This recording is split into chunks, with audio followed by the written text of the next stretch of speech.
Gracias a todos por estar aquí hoy. En principio, bueno, es una charla que va sobre el paciente preoperatorio, o sea, del electro en el preoperatorio, pero que puede ser cualquier electro que recibamos en una consulta médica o cualquier persona que te enseñe un electro. La actitud va a ser la misma. La consulta preoperatoria muchas veces es la primera vez que un paciente se enfrenta a una valoración cardiológica. En principio, se realiza una historia clínica y una exploración física, y esto quizás sea la parte más importante de la consulta preoperatoria, como de cualquier consulta hoy en día médica. El preoperatorio clásico consta de un electrocardiograma, una analítica con tiempos de coagulación y una placa de tórax. Tratamos de valorar el riesgo del paciente, fundamentalmente cardiovascular. ¿Y por qué cardiovascular? Porque el 25 al 50% de la morbimortalidad posoperatoria tiene un origen cardiovascular. Si nosotros podemos, mediante un cambio en la actitud del manejo quirúrgico o anestésico del paciente, mitigar estos riesgos, pues siempre mejoraremos la morbimortalidad del paciente. Y además, la consulta preoperatoria nos va a permitir la optimización del paciente, y esto se va a realizar mediante el ajuste de distintos fármacos, como iremos viendo a lo largo de la charla. El riesgo preoperatorio, el riesgo cuando un paciente se opera, va a depender de dos condiciones. La primera es qué tipo de cirugía va a ser realizada. Las cirugías de mayor riesgo son las cirugías aórticas y cirugías mayores vasculares, así como toda la cirugía arterial periférica. Tienen un riesgo aproximado de en torno a un 5% de infarto o muerte de origen cardiológico posoperatorio. Existen gran cantidad de cirugías que se realizan hoy en día, que son de bajo riesgo, que son todas las cirugías que se hacen en CMA o procedimientos en los que no se produce un sangrado abundante del paciente ni inestabilidad hemodinámica, o procedimientos en los que en absoluto se produce ningún tipo de alteración, como pueden ser las cataratas, en las que la morbimortalidad pues, es menor de un 1%. Pero no solo depende del tipo de cirugía que vamos a realizar, sino también si esta cirugía es electiva o urgente. Así, el aneurisma, por ejemplo, de aorta abdominal, en cirugía electiva tiene una mortalidad de menos de un 3%. Sin embargo, si esta cirugía sucede de manera urgente, porque esté roto el aneurisma, la mortalidad aumenta hasta un 40%, 40-45%. También va a depender de una serie de predictores clínicos que dependen del propio paciente. Los fundamentales son los que destaco ahí: la cardiopatía isquémica, la disfunción renal, la diabetes mellitus, accidentes cerebrovasculares, insuficiencia cardíaca descompensada o valvulopatías severas. Y también las arritmias significativas, y aquí es donde el electro va a jugar un papel fundamental.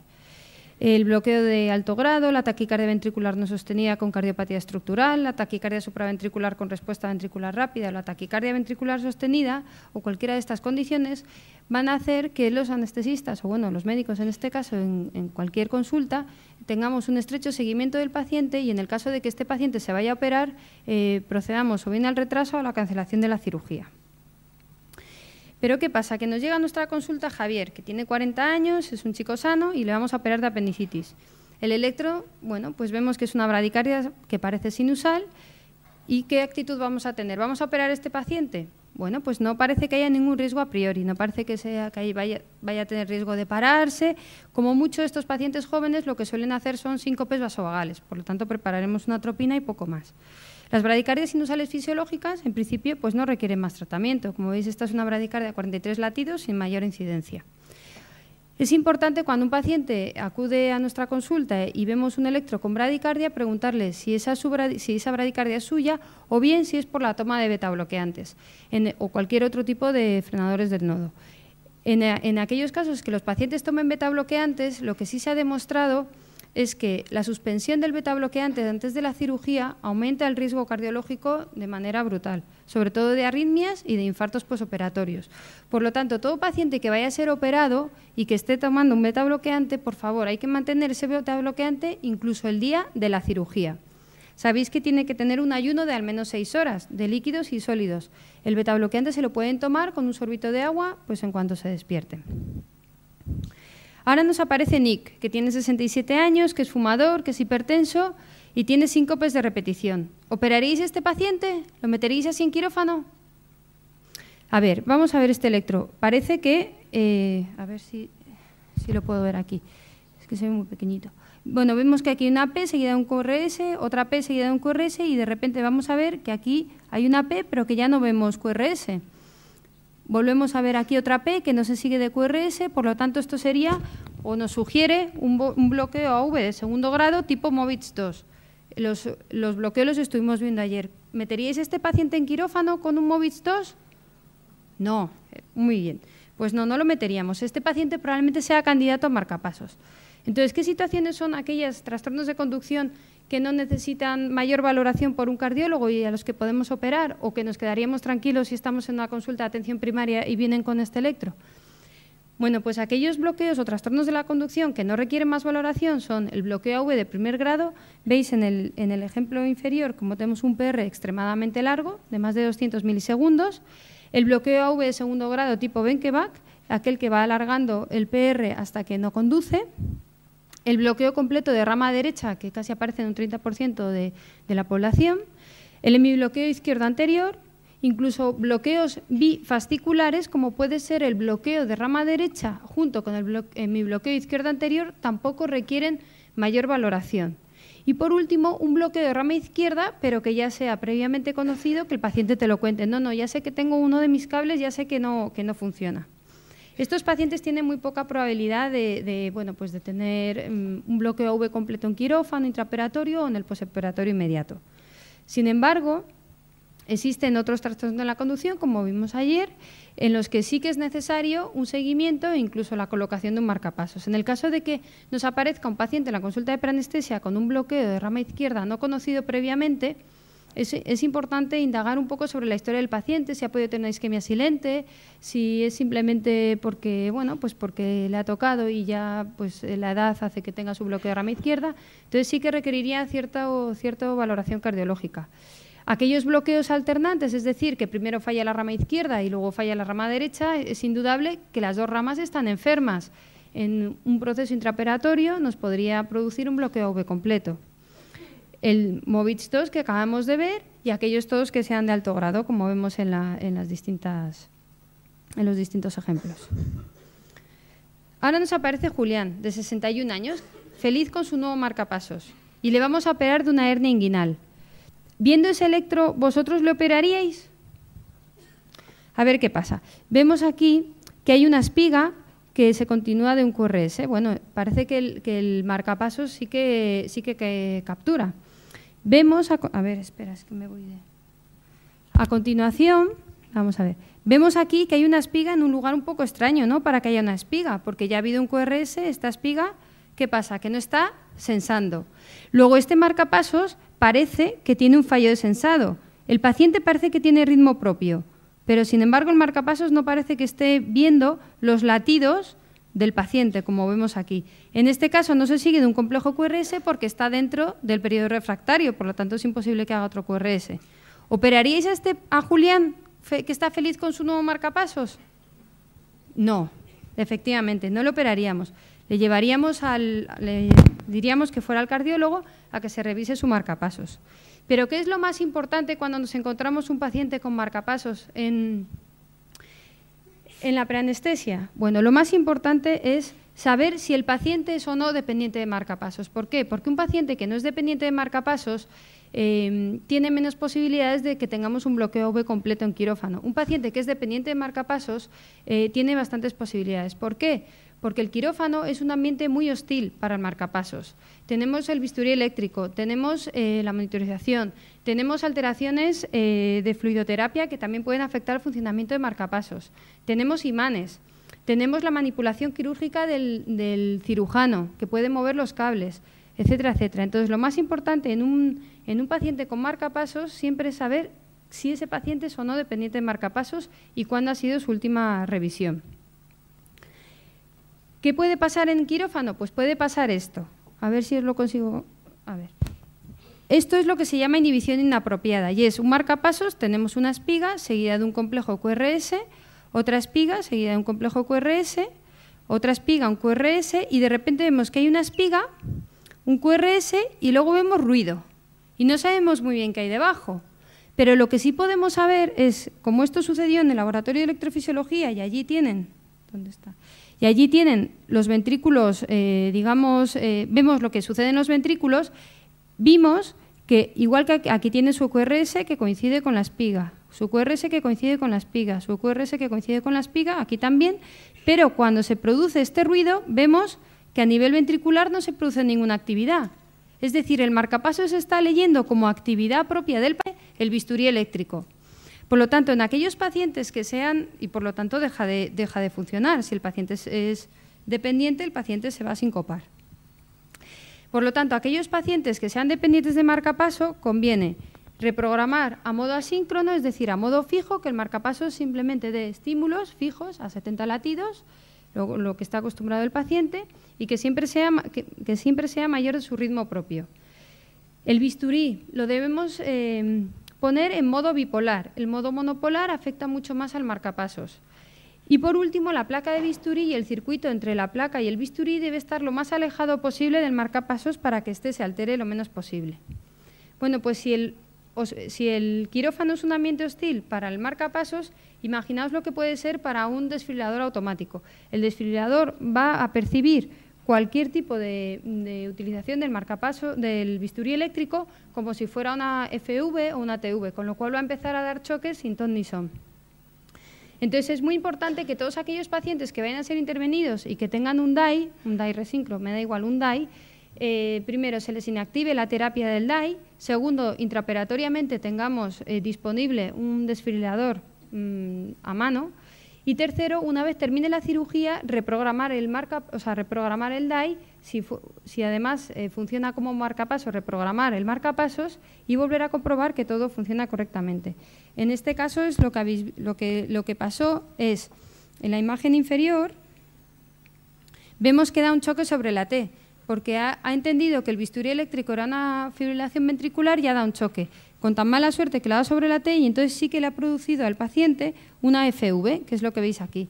Por lo cual se tuvo que dar otro choque para sacar al paciente de la FV.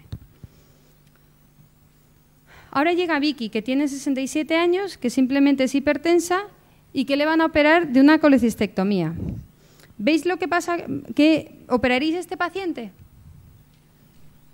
¿Veis algo ahí? Lo vamos a ver más claro aquí. El electro anterior, es que aquí se ve fatal. Bueno, veis que hay parece un ritmo irregular, aunque luego si te fijas es como si hubiera dos ritmos. Hay un ritmo normal y luego hay como una especie de P's diferentes con complejos seguidos de QRS estrecho, es decir, parece que vienen de la aurícula, lo que acabamos de ver. Son extrasístoles auriculares que van seguidas de activación sinusal normal, y esto en principio no es muy importante, a no ser que sean pacientes muy mayores o broncópatas, porque muchas veces esto degenera en fibrilación auricular, simplemente tenlo en cuenta. Pero esta paciente en principio sí podría ser operada. Aquí se ve mucho más claro. Vemos que esta P es diferente a esta otra P. Sin embargo, se le sigue un complejo QRS estrecho, es un latido, digamos, una extrasístole auricular normal que no tiene pausa compensatoria, a diferencia de las extrasístoles ventriculares, y se continúa con su ritmo sinusal normal. Bueno, pues como no requiere tratamiento, le podemos operar. Ahora, ¿qué pasa? Que nos llega María, que tiene 37 años, que está sana y le vamos a operar de una lux valgus. ¿La operaríais? ¿Qué os parece esta arritmia? ¿Alguien se atreve? La acabamos de ver. Bueno, pues es una arritmia en la que no vemos las P's claras, vemos que es una arritmia de QRS estrecho, por lo tanto pensamos que es supraventricular. No vemos las P's claras, bueno, pues es una taquicardia intranodal. Es la arritmia más frecuente, es una arritmia benigna y es una arritmia que simplemente da problemas porque es muy sintomática, puede ser muy sintomática y los pacientes lo refieren como algo muy desagradable. ¿Qué pasa si nos aparece una arritmia de estas en un preoperatorio? Bueno, pues no pasa nada. Simplemente se habla con el paciente, se le dice que esta arritmia puede suceder intraoperatorio. Nosotros, estando en quirófano, lo tenemos muy fácil para poner adenosina, para hacer masaje, para hacer lo que queramos. Y lo que se le puede recomendar, si es muy sintomática, es que vaya al cardiólogo para que le hagan la ablación de latín. Ahora nos llega Jenny, que tiene 28 años, que está también sana y que se va a operar de un quiste submaxilar. ¿Veis algo raro en este electro? Parece un electro normal, pero si nos fijamos, vemos que los QRS son como un poco anchos, que el PR es un poco corto. ¿Esto sugiere algo? Bueno, pues parece que esto es un Wolff Parkinson White. Se nace con ello. La mayor parte de las vías accesorias se nacen con ellas. Entonces, bueno, ya acaban de explicar en qué consiste el tratamiento. La mayor parte, pues gracias a Dios, son benignas y, por lo tanto, un paciente que nos viene con un Wolff, simplemente le vamos a preguntar si tiene episodios muy repetidos de taquicardias, si esos episodios son molestos para él y que existe la posibilidad de realizar la ablación. Pero sí que se le podría operar. En el caso de que en quirófano nos suceda una taquicardia de las malas, pues tenemos fácil porque el paciente generalmente está dormido y podemos cardiovertirlo inmediatamente. Pero vamos, lo normal es que no suceda nada, que si hace una taquicardia con la adenosina se pase y que si el paciente tiene episodios muy frecuentes, pues se le mande al cardiólogo. Aquí lo vemos con más detalle, lo que os decía, del QRS ancho, el PR corto y la llamada onda delta. Ahora nos llega Pilar, que tiene 85 años y resulta que le encontramos un pólipo de colon. Bueno, ¿operaríamos a esta paciente si esta es la primera vez que vemos un electro de ella y nos aparece así en la consulta? ¿Sí o no? Venga, jugárosla. No. Muy bien. Pues no lo operaríamos porque ¿esto qué es? Pues mira, es un ritmo regularmente irregular, aunque no lo parezca mucho, y además tiene un QRS ancho que parece que tiene un bloqueo de rama izquierda. Es decir, es una fibrilación auricular con un bloqueo de rama izquierda. Esto es una circunstancia que, digamos, algo patológico cardiovascular, o sea, cardíaco va a tener esta señora. Por lo tanto, esto es indicación de cancelación de la cirugía, de enviar a la paciente al cardiólogo, que le haga un ecocardiograma, que veamos que no tiene alteraciones de la motilidad, que veamos, bueno, pues que está todo controlado. Y por otro lado, pues ya hemos entrado en el tema de la fibrilación auricular. Queremos saber si es o no el primer episodio de Pilar, porque, como bien han dicho, lo más importante para estos pacientes es saber que están bien tratados. Es decir, si se ha optado por un control de la frecuencia cardíaca o bien se ha optado por un control del ritmo y en qué paso de la anticoagulación están. Es decir, si están anticoagulados, cómo vamos a tratar esos fármacos o qué vamos a hacer con esos fármacos cara a la cirugía, cara a lo que nos han dicho de la posibilidad de sangrado. Bueno, simplemente comentaros que en general el Sintrom lo solemos suspender 48 horas antes y se suele cambiar por heparina de bajo peso. Y la última dosis se pone 12 horas antes de la cirugía. Siempre en cada cirugía tenemos que sopesar el riesgo de sangrado de la cirugía con el riesgo de trombosis derivado de suspender la anticoagulación a un paciente. Entonces, bueno, pues cada caso hay que individualizarlo y hay que verlo. De los nuevos anticoagulantes, parece ser que el Pradaxa es muy sencillo de manejar. Con suspenderlo 24 horas ya se podría operar el paciente. ¿Y qué pasa con el Flutter? Pues lo mismo que con la fibrilación auricular. Tenemos que saber si es el primer episodio. En el caso de que sea el primer episodio, saber, mandar al paciente al cardiólogo. No es urgente, pero sí es preferente. Y una vez que el paciente está controlado, pues si está con Flutter y está pendiente de ablación, lo mismo está anticoagulado, lo mismo. Tenemos que tener el mismo cuidado tanto con los fármacos como con los anticoagulantes. Y por último, si es un Flutter que ha recidivado una y otra vez, comentarle al paciente que cabe la posibilidad de hacerle una ablación del istmo caotricuspidio, que es un procedimiento muy efectivo, muy sencillo y que le va a evitar muchos problemas en el futuro. Ahora nos llega Beatriz, que tiene 62 años, que es fumadora y le aparece un nódulo de pulmón. ¿Operaríais a este paciente? Bueno, me vais a perdonar porque esto todavía no lo hemos visto en el curso, pero tenía que comentar. Bueno, como veis aquí en 2, 3 y AVF tenemos un ST diferente, ¿no? Si esta sería la línea de base, vemos que el ST está elevado y que además se continúa con alteraciones del ST en lo que es la cara anterolateral. V4, V5 y V6. Bueno, esta paciente está teniendo un infarto inferolateral y por lo tanto no se puede operar. Obviamente. Hay infartos que son subagudos y que el paciente llega a la consulta no con esa elevación del ST, pero sí con escaras que vamos a ver ahora y el paciente no lo sabía. O sea, que no os extrañéis tanto. Bueno, entonces, ¿cómo definimos la cardiopatía isquémica? ¿Qué vamos a ver en los electros? Bueno, lo podemos ver en el preoperatorio o muchas veces lo vemos intraoperatorio. Intraoperatorio se ven muchísimas alteraciones del ST. No son muy específicas, pero en principio cuando vemos una alteración del ST nos la tenemos que creer. Entonces, ¿cómo se define cardiopatía isquémica? Pues las últimas guías dicen que es la elevación del ST en 2 o más derivaciones contiguas y que esa elevación pues sea mayor de 2 cuadraditos en las precordiales en V3, V4, V5 o más de un cuadradito en el resto de precordiales. Y la depresión del ST o los cambios en la onda T también tienen que darse al menos en 2 derivaciones. Conviene, cuando tenemos una elevación del ST, siempre hacer un diagnóstico diferencial. Puede ser una pericarditis, simplemente un bloqueo de rama izquierda, una hiperpotasemia, una miocarditis, etcétera, etcétera. Bueno, simplemente tenerlo en cuenta. ¿Y el electro qué nos va a aportar en la cardiopatía isquémica? Pues es muy importante porque nos va a dar mucha información pronóstica y además nos va a decir un poco cómo está ese corazón. ¿Puede ser normal? Sí, sí que puede ser normal. Ha podido tener un infarto muy pequeñito que no haya dejado cicatriz y no se vea. Puede ser un infartito pequeño, como es este, en el que vemos ondas Q en 2,3 y AVF, con lo cual es un infarto inferior, pequeño, que bueno, seguramente no nos comprometa la fracción de eyección de ventrículo izquierdo, con lo cual pues vamos a estar bastante tranquilos. Pero si nos encontramos un electro como este, en el que vemos que es toda la cara anterolateral infartada, eso ya probablemente nos comprometa. Por lo tanto, el electro nos está dando mucha información respecto a la cardiopatía isquémica. Y luego una cosa muy importante de los electros es que muchas veces hacen electros y dices, ¿para qué hago el electro? Bueno, el electro de base que hacemos en el preoperatorio muchas veces sirve como guía para saber si luego hay alteraciones. Es muy útil el comparar el electro previo con el electro cuando, por ejemplo, el paciente tiene dolor. Como veis, a veces la diferencia es muy sutil y si no tenemos un electro previo, pues nos podemos tragar este descenso del ST. En el caso de que ya sabéis que hoy en día, bueno, pues se trata todo de manera muy rápida, se colocan stents. Bueno, simplemente comentar una cosa. La colocación de stents, de los stents farmacoactivos que se están colocando ahora, precisan de una doble antiagregación para evitar que se trombosen. Y esa antiagregación debe ser mantenida al menos un año. Por lo tanto, todos aquellos pacientes que durante ese año tengan que ser operados suponen un riesgo y hay que valorar si realmente es necesaria esa cirugía o no.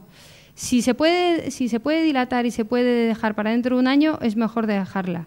Y si no, pues habrá que proceder a la cirugía siempre con aspirina y dejando el otro antiagregante pues el menor tiempo posible, pero con el correspondiente riesgo de trombosis del stent. Cuando solamente se hace una angioplastia, pues más o menos hay que esperar unos 15 días, aunque se recomienda que se espere 3 meses, y cuando se deja un stent metálico de los normales, pues también en principio se recomienda que se aplace la cirugía unos 3 meses. Bueno, ahora nos llega Luis, que tiene 69 años y que tiene insuficiencia renal. Se va a operar de septoplastia. ¿Operaríais a este paciente así como está? No, efectivamente, vemos hay algo raro. Y lo que vemos raro es que tiene unas ondas T que nos llaman la atención porque son muy estrechas, altas y picudas. Esto nos sugiere hiperpotasemia y con esto ya entramos en las alteraciones de los electrolitos. En los electros muchas veces vemos alteraciones de electrolitos, pacientes mayores que están con tratamiento diurético, que no se cuidan mucho y que se deshidratan, y en el contexto del perioperatorio, que los pacientes tienen que venir con ayunas, pues es fácil encontrar este tipo de alteraciones. En el caso de la hiperpotasemia es el más llamativo y además se correlaciona muy bien con los niveles de potasio. En principio las T se hacen altas, estrechas, picudas, después desaparecen las P y finalmente acaba haciéndose sinusoidal. En el caso de que sea una hipopotasemia, se produce un descenso del ST y la aparición de la onda U, alteraciones de la conducción y bloqueos. En el caso de la hipercalcemia, lo que se produce es un acortamiento del QT. Y en el caso de la hipocalcemia se produce un alargamiento del QT como más significativo. ¿Qué pasa con el QT largo? Bueno, pues que el QT largo y los electrolitos tienen mucho que ver porque el uno se influye al otro. ¿Se ha ido? Ya ha vuelto, ¿no? ¿Por qué? Porque esto tiene un riesgo aumentado de hacer una arritmia, que es la torsada de Points, y que se da fundamentalmente en aquellos pacientes que tienen hipopotasemia, hipopognasemia o hipocalcemia, que además es la arritmia que estamos viendo ahí, es una taquicardia ventricular polimórfica y que se ve favorecida no solamente por las alteraciones de electrolitos, sino también por la utilización de antiarrítmicos, de antibióticos, de antipsicóticos, de opioides. Por lo tanto, en estos pacientes el problema es que muchas veces esta torsada de Points sucede cuando están durmiendo en el seno de una bradicardia y el paciente pues aparece muerto a la mañana siguiente. Entonces, muchas veces simplemente pues conviene revisar los electrolitos de los pacientes y ver en qué consiste. Ahora tenemos a David, 78 años, que tiene mucha patología de base. Le tenemos que operar de próstata. ¿Le operaríais con este electro? Sí, ¿verdad? Bueno, pues esto efectivamente está haciendo una torsade, como la que hemos visto anteriormente, entonces no le vamos a operar. Primero lo que tenemos que hacer es suspender todos los fármacos que puedan estar produciendo esa torsade, después vamos a corregir todos los electrolitos y por último, bueno, pues si vemos que el paciente se bradicardiza mucho, tendremos que poner un marcapasos temporal. En el caso de que degenere a FV, indudablemente habrá que desfibrilar. Y ya por último tenemos un paciente que llega sin cardiopatía y que le vamos a operar de apendicitis. ¿Le operaríais? En este electro lo que vemos es que tiene, parece que acoplado a cada complejo QRS que parece sinusal, aparece una extrasístole ventricular de QRS ancho. Bueno, pues en principio si el paciente no tiene ninguna patología de base ni ninguna patología cardíaca de base, sería una extrasístole ventricular que no tiene ninguna importancia y se le puede operar sin ningún problema. El problema viene, en este caso aparecen otras extrasístoles ventriculares, es si el paciente tiene una cardiopatía estructural. En el caso de que el paciente tenga una cardiopatía estructural, cualquier extrasístole o taquicardias ventriculares no sostenidas ya nos obligan a hacer un estudio más específico del paciente, porque esto sí que se ha visto que se asocia con un aumento de la morbimortalidad. En este caso vemos una taquicardia ventricular monomorfa, no sostenida, son 4 latidos, pero bueno, si ya tiene cardiopatía estructural hay que mandarle al cardiólogo y que le haga una valoración. Muchas gracias.